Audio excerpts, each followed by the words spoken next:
Thank you, everybody. Thank you so much. I greatly appreciate it. And I'd like to thank the owner of the plant, Gabe, and Gloria. You're here someplace. Thank you. I want to thank Rick Santorum, our senator, great senator, for being here and for the endorsement. We really appreciate it. And I have to say, all of the amazing workers. Gabe said they're the most important. The amazing workers. And I know you've been through some very, very tough times, but we're going to make it better, and we're going to make it better fast, okay? Just watch. So today I'm going to talk about how to make America wealthy again. Have to do it. We're 30 miles from Steel City. Pittsburgh played a central role in building our nation. The legacy of Pennsylvania steelworkers lives in the bridges, railways, and skyscrapers that make up our great American landscape. But our workers' loyalty was repaid, you know it better than anybody, with total betrayal. Our politicians have aggressively pursued a policy of globalization, moving our jobs, our wealth, and our factories to Mexico and overseas.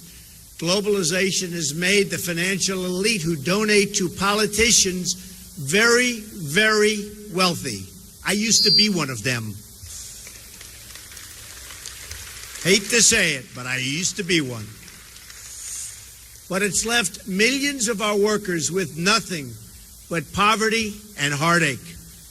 When subsidized foreign steel is dumped into our markets, threatening our factories, the politicians have proven, folks, they do nothing. For years, they watched on the sidelines as our jobs vanished and our communities were plunged into depression-level unemployment.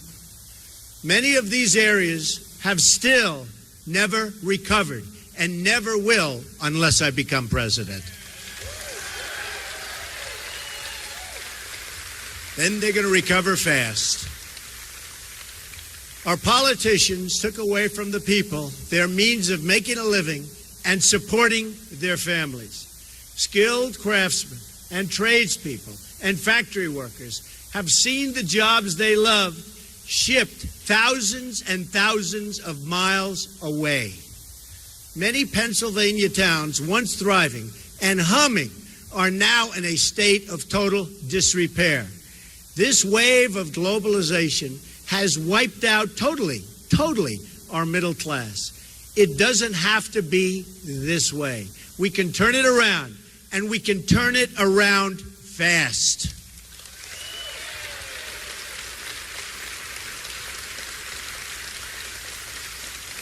But if we're going to deliver real change, we're going to have to reject the campaign of fear and intimidation being pursued by powerful corporations, media elites, and political dynasties.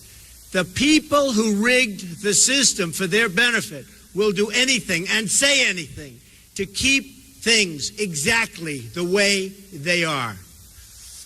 The people who rigged the system are supporting Hillary Clinton because they know as long as she is in charge, nothing's going to change. The inner cities will remain poor. The factories will remain closed. The borders will remain open. The special interests will remain firmly in control. Hillary Clinton and her friends in global finance want to scare America into thinking small.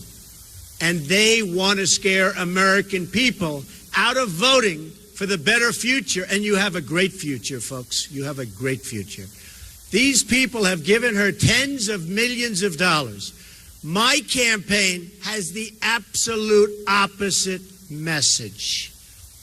I want you to imagine a much better life and a life where you can believe in the American dream again. Right now, you can't do that.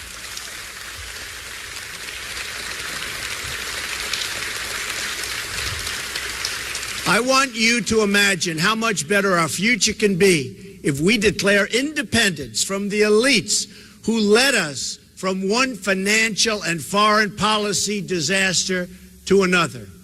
Our friends in Britain recently voted to take back control of their economy, politics, and borders.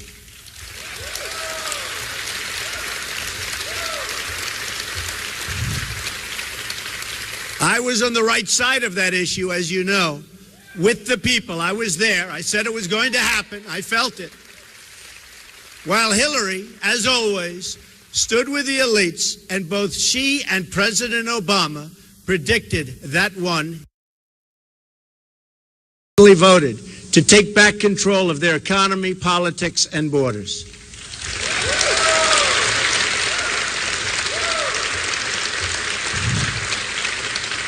I was on the right side of that issue, as you know, with the people. I was there. I said it was going to happen. I felt it. While Hillary, as always, stood with the elites, and both she and President Obama predicted that one, and many others, totally wrong. Now it's time for the American people to take back their future. We're going to take it back.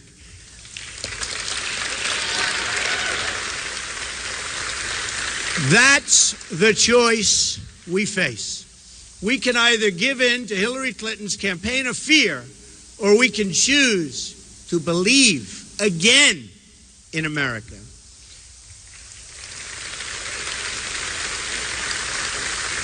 Very sadly, we lost our way when we stopped believing in our country. America became the world's dominant economy by becoming the world's dominant producer. You know that from right here, right in this plant.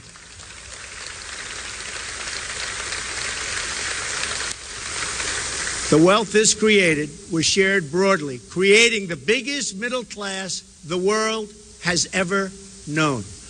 But then America changed its policy from promoting development in America, in America, to promoting development in other nations.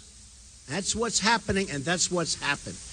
We allowed foreign countries to subsidize their goods, devalue their currencies, violate their agreements, and cheat in every way imaginable. And our politicians did nothing about it. Trillions of our dollars and millions of our jobs flowed overseas as a result. I have visited cities and towns across this country where a third or even half of manufacturing jobs have been wiped out in the last 20 years. Today we import nearly 800 billion more in goods than we export. Can't continue to do that. This is not some natural disaster. It's a political and politician-made disaster. Very simple. And it can be corrected.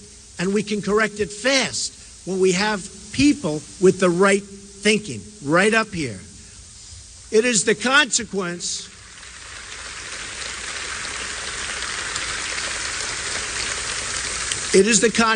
of a leadership class that worships globalism over Americanism. This is a direct affront to our founding fathers, who America wanted to be strong. They wanted this country to be strong, and they wanted it to be independent, and they wanted it to be free.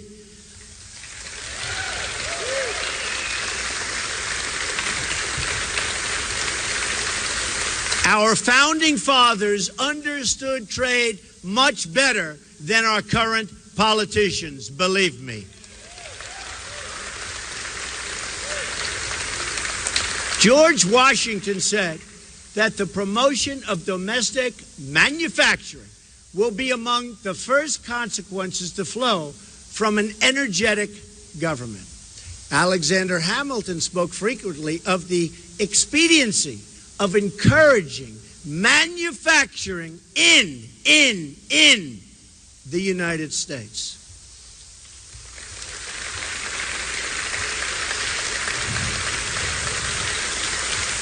And listen to this.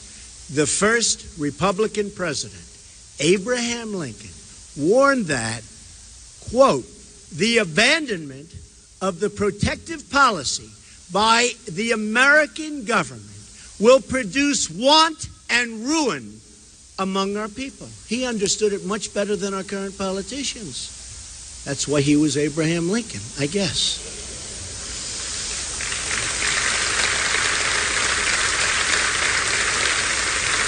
Our original Constitution did not even have an income tax. Instead, it had tariffs emphasizing taxation of foreign, not domestic, production. Yet today, 240 years after the Revolution, we've turned things completely upside down. We tax and regulate and restrict our companies to death, and then we allow foreign countries that cheat to export their goods to us tax-free. How stupid is this? How can it happen? How stupid is this? As a result, we have become more dependent on foreign countries than ever before. Ladies and gentlemen, it's time to declare our economic independence once again. That means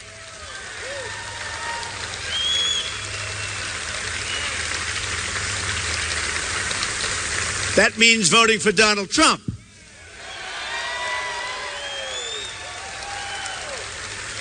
I'll do it, no doubt about it, not even a little doubt. It also means reversing two of the worst legacies of the Clinton years. America has lost nearly one-third of its manufacturing jobs since 1997. Even as the country has increased its population, think of this, by 50 million people. At the center of this catastrophe are two trade deals pushed by Bill and Hillary Clinton. First, the North American Free Trade Agreement, or the disaster called NAFTA. Second, China's entry into the World Trade Organization. NAFTA was the worst trade deal in the history. It's like the history of this country. And China's entrance into the World Trade Organization has enabled, and Hillary Clinton, who backed that terrible, terrible agreement. Then, as Secretary of State, Hillary Clinton stood by idly while China cheated on its currency, added another $1 trillion to our trade deficits, and stole hundreds of billions of dollars in our intellectual property.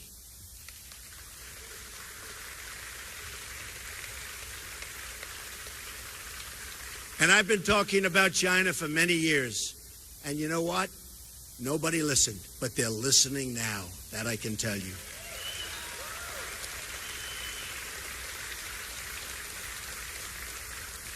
The city of Pittsburgh and the state of Pennsylvania have lost one-third of their manufacturing jobs since the Clintons put China into the WTO. 50,000 factories across America have shut their doors in that time. And this factory, because of your great owners, Gabe and Gloria, it's hanging in.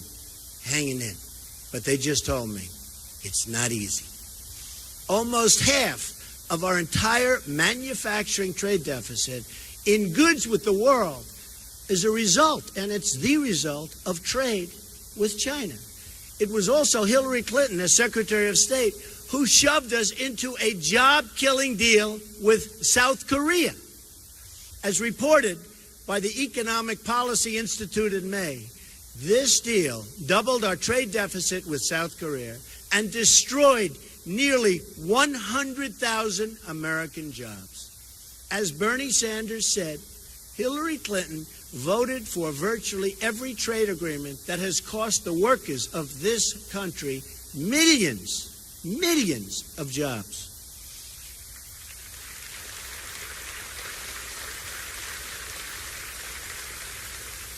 Trade reform and the negotiation of great trade deals is the quickest way to bring our jobs back to our country.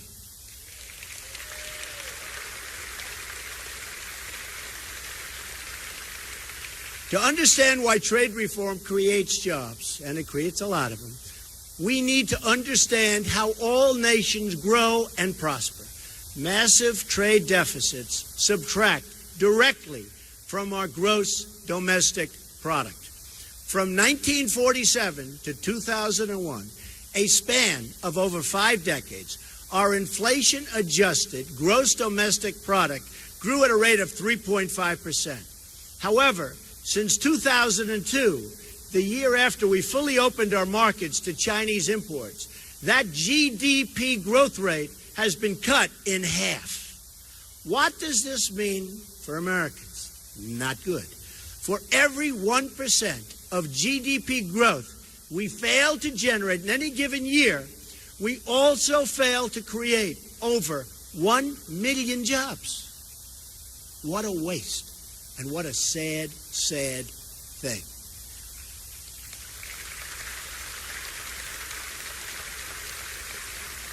America's job creation deficit, due to slower growth since 2002, is well over 20 million jobs.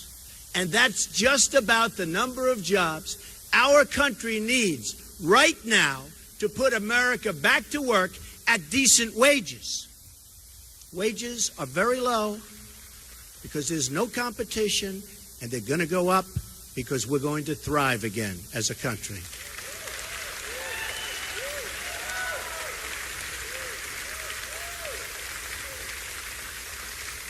The Trans-Pacific Partnership is the greatest danger yet. The TPP, as it's known, would be the death blow for American manufacturing. It would give up all of our economic leverage to an international commission that would put the interests of foreign countries above our own. It would further open our markets to aggressive currency cheaters. Cheaters, that's what they are, cheaters. They're not playing by the rules. They're cheating. It would make it easier for our trading competitors to ship cheap, subsidized goods into United States markets while allowing foreign countries to continue putting up barriers in front of our exports, which is what they do. It's very hard to export to their countries. They make it very difficult. We, on the other hand, come on in, everybody, come on in. Bad leadership. The TPP would lower tariffs on foreign cars while leaving in place the foreign practices that keep American cars from being sold overseas. That's not all. Mark my words. China will enter the TPP through the back door at a later date. They are watching. They are studying. They're not in it now, but they're going to be in it. If it's good, they'll be there. By the way, if it's no good, they'll pass. It's the same way, always is. The agreement would also force American workers to compete directly against workers from Vietnam, one of the lowest wage countries on earth. Not only will the TPP undermine our economy, but it will undermine our independence. That's what's happening. The TPP creates a new international commission that makes decisions the American people are no longer given the right to veto. These commissions are great for Hillary's Wall Street funders who can spend vast amounts of money to influence the people on the commissions and the outcomes. It should be no surprise then that Hillary Clinton, according to Bloomberg, took a leading part in drafting the Trans-Pacific Partnership. Please remember that, especially in November.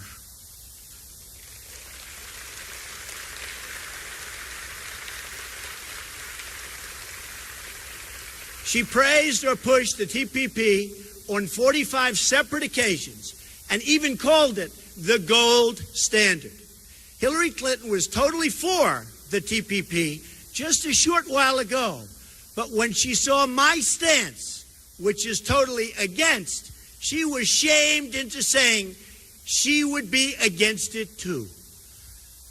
And I will tell you, it was the same shame that she had recently where she was sort of forced into saying radical Islamic terrorism, which she didn't want to say, but she was shamed into that one.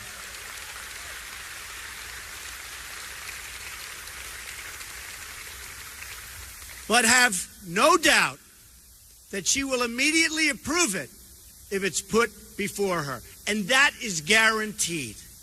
Guaranteed. She will do this just as she's betrayed American workers for Wall Street and throughout her career, her whole career. She has betrayed the American worker. She's trying to put on a good front now. She will betray you again. Her career and her husband have signed so many disasters, and never, ever forget NAFTA. Just never, ever forget it, because you know what it's done, and I know what it's done. And in touring, I've seen the devastation that it's left behind. Here's how it would go. She would make a small token change, declare the TPP pact fixed, and ram it through, and you will suffer. That's why Hillary is now only saying she has. I know what it's done, and in touring, I've seen the devastation that it's left behind. Here's how it would go. She would make a small token change, declare the TPP pact fixed, and ram it through, and you will suffer. That's why Hillary is now only saying she has problems with TPP in its current form. You know what that means? That means like they'll make a little two-word change and she'll fix it and she'll feel great. But she says in its current form. She can rush to embrace it again, and she will at the earliest opportunity. If the media doesn't believe me, I have a challenge for you and Hillary. Ask Hillary if she's willing to withdraw from the TPP her first day in office and unconditionally rule out its passage in any form.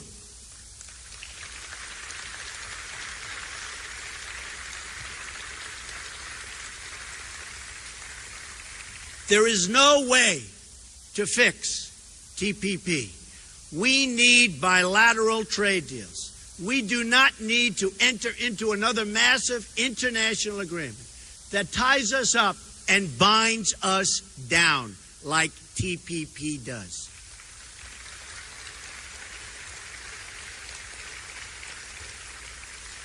A Trump administration will change our failed trade policies, and I mean quickly.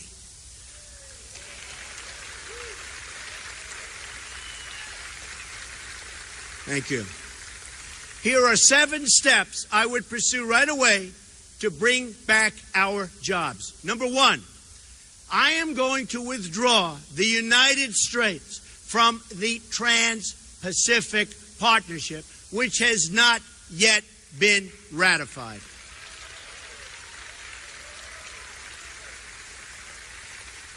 I'm going to appoint the toughest and smartest, and I know them all, trade negotiators to fight on behalf of American workers.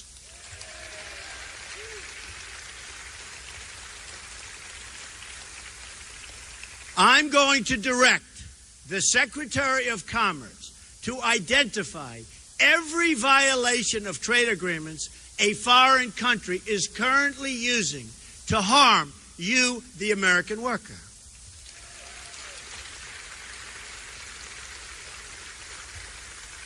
I will then direct all appropriate agencies to use every tool under American and international law to end these abuses. And abuse is the right word.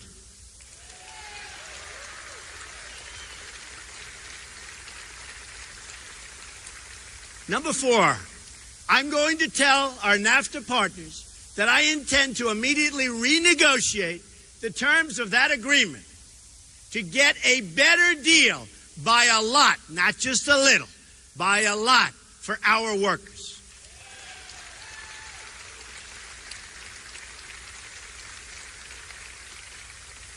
And if they don't agree to a renegotiation, which they might not, because they're so used to having their own way, not with Trump, they won't have their own way,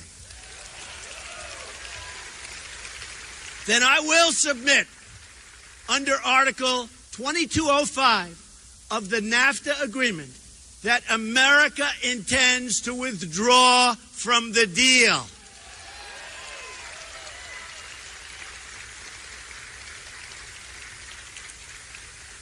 Number 5, I'm going to instruct my Treasury Secretary to label China a currency manipulator, which should have been done years ago. Any country that devalues their currency in order to take unfair advantage of the United States, which is many countries, will be met with sharply. And that includes tariffs and taxes.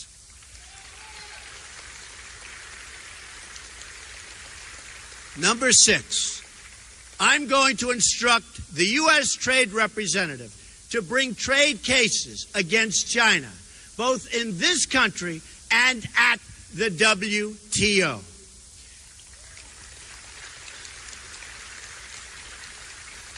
China's unfair subsidy behavior is prohibited by the terms of its entrance to the WTO, and I intend to enforce those rules and regulations, and basically, I intend to enforce the agreements for all countries, including China. 7, if China does not stop its illegal activities, including its theft of American trade secrets, I will use every lawful president. Hey, look, this is very easy. This is so easy. I love saying this. I will use every lawful presidential power to remedy trade disputes, including the application of tariffs consistent with Section 201 and 301 of the Trade Act of 1974 and Section 232 of the Trade Expansion Act of 1962. And when they say trade expansion, they're talking about other countries. They're not talking about us, because there is no expansion. They get the expansion, we get the joblessness. That's the way it works. Not going to happen anymore. President Reagan deployed similar trade measures when motorcycle and semiconductor imports threatened U.S. industry. I remember. His tariff on Japanese motorcycles was 45%, and his tariff to shield America's semiconductor industry was 100%. And that had a big impact, folks, a big impact. Hillary Clinton and her campaign of fear will try to spread the lie that these actions will start a trade war. We already have a trade war, and we're losing badly, badly.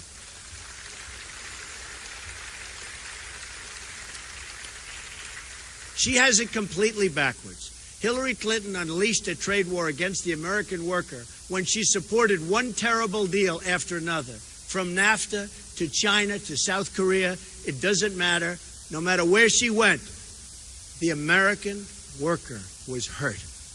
And you will be hurt worse than ever before if she becomes President of the United States. That I can tell you.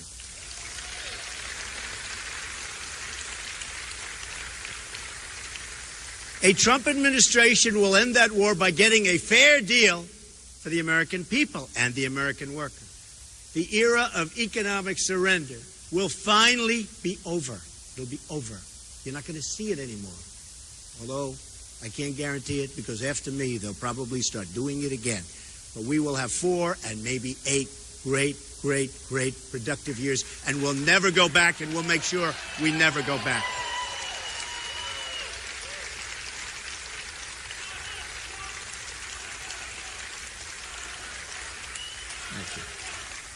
Thank you. Thank you very much. Thank you. Thank you. Thank you very much, everybody. I appreciate it. A new era of prosperity will finally begin. America will be independent once more. Independent once more. Doesn't that sound great?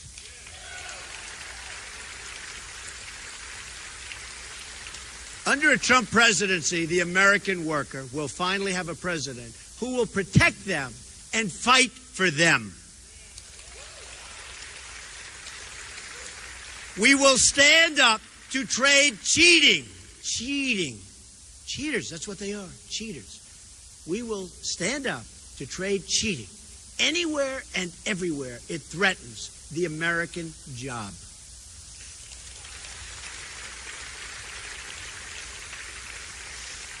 We will make America the best place in the world to start a business. We'll hire workers and we'll open factories and we'll get rid of these horrible regulations that make it impossible to do business in this country.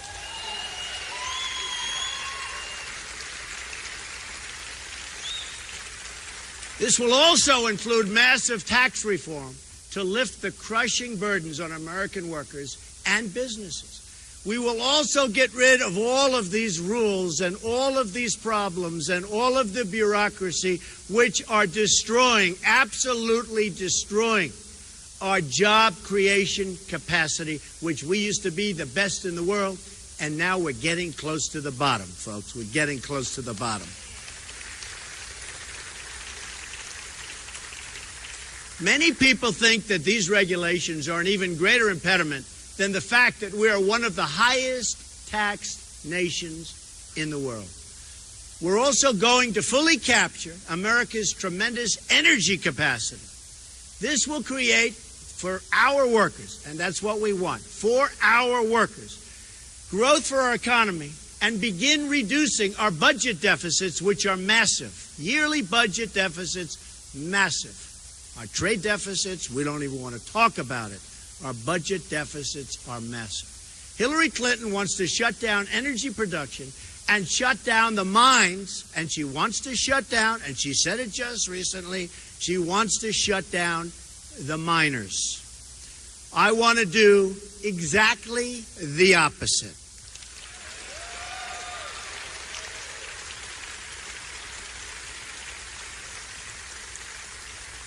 A Trump administration will also ensure that we start using American steel for American infrastructure.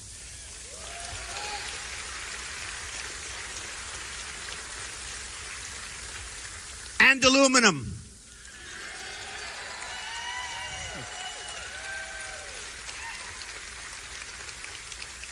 Just like the American steel from Pennsylvania that built the Empire State Building. That's what we're going to do. It built the Empire State Building. It will be American steel that will fortify America's crumbling bridges. American steel. It will be American steel. It will be American steel that sends our skyscrapers soaring, soaring into the sky. Beautiful sight. More beautiful with American steel. It will be American steel that rebuilds our inner cities. It will be American hands that remake this country, and it will be American energy mined from American resources that powers this country.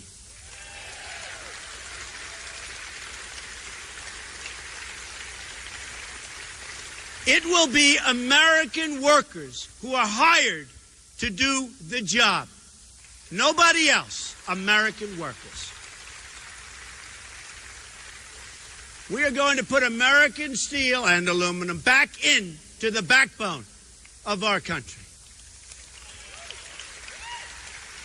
This alone will create massive numbers of jobs, high-paying jobs, good jobs, not the jobs we have today, which everybody agrees are bad jobs.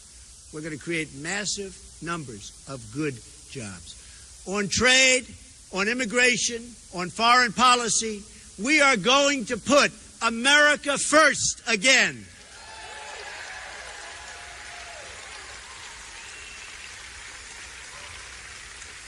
We are going to make America wealthy again.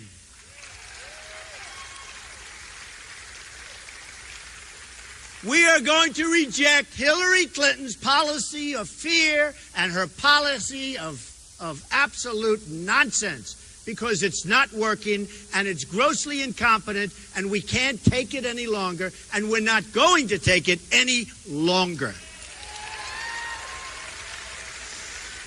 We are going to embrace the possibilities of change, but real change, not Obama change, real change. It's time to believe in the future. It's time to believe in each other. It's time to believe in America again.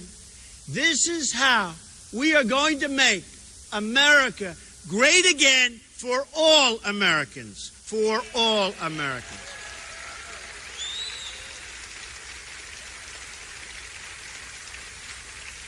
We're going to make America great again for everyone, greater than ever before. And I promise you, if I become president, we are going to be working again. We are going to have great jobs again. You're going to be so happy. You're going to be proud of your president. You're going to be proud, proud, proud of our country once again. Thank you very much. I appreciate it. Thank you. Thank you very much. I appreciate it. Thank you. Thank you very much.